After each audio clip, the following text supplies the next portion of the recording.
Assalamualaikum warahmatullahi wabarakatuh. Perkenalkan, nama saya Hesti Triwulandari dengan NIM 2211475326. Pada pertemuan kali ini, saya akan melakukan presentasi untuk mata kuliah organisasi komputer. Definisi dari organisasi komputer. Secara definisi, komputer diterjemahkan sebagai sekumpulan alat elektronik yang saling bekerja sama, dapat menerima data input, mengolah data proses, dan memberikan informasi output, serta terkoordinasi di bawah kontrol program yang tersimpan di memorinya.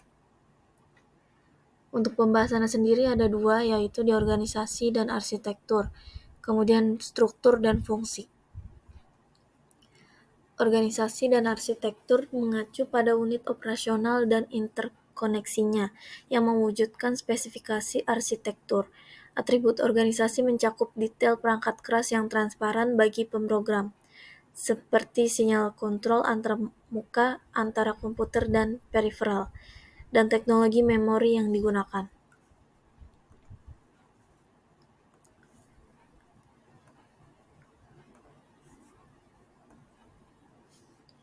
Organisasi dan arsitektur.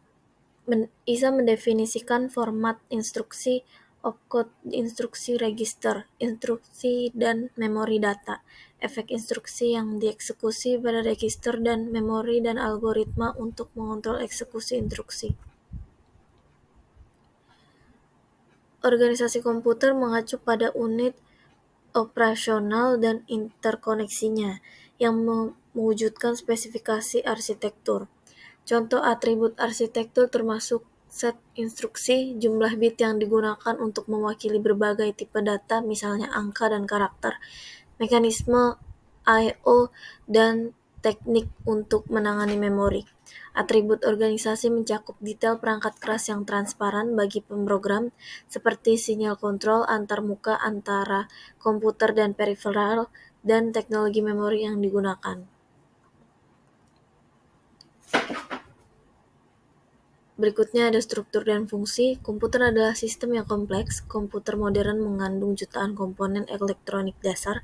Sistem hierarki adalah seperangkat subsistem yang saling terkait. Sistem subsistem berisi subsistem tingkat yang lebih rendah, sampai kita mencapai beberapa tingkat terendah dari subsistem dasar.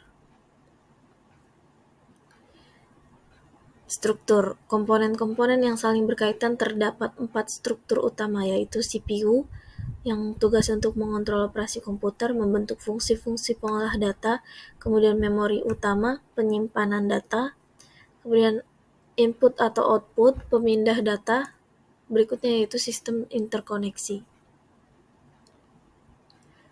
Fungsi komputer secara umum sebagai berikut. Komputer harus dapat menyimpan data antar tempat tujuan data. Perangkat input atau output mengirimkan dan menerima data dari perangkat komputer yang terhubung. Perangkat yang terhubung disebut peripheral. Pada saat data dipindahkan ke jarak yang cukup jauh atau remote device, fungsi pemindahan, penyimpanan, dan pengolahan data harus dikontrol dengan penggunaan instruksi-instruksi. 4 fungsi dasar. Data processing. Data dapat diambil dalam berbagai bentuk dan berbagai pemrosesan, persyaratannya luas. Data storage. Repositori digital yang menyimpan dan melindungi informasi dalam sistem komputer. Data movement. Lingkungan operasi komputer terdiri dari perangkat yang berfungsi sebagai sumber atau tujuan data. Kontrol. Mengelola sumber daya komputer dan mengatur kinerja bagian-bagian fungsionalnya sebagai respons terhadap instruksi. Sekian dan terima kasih untuk presentasinya pada pertemuan kali ini. Sampai bertemu di pertemuan berikutnya.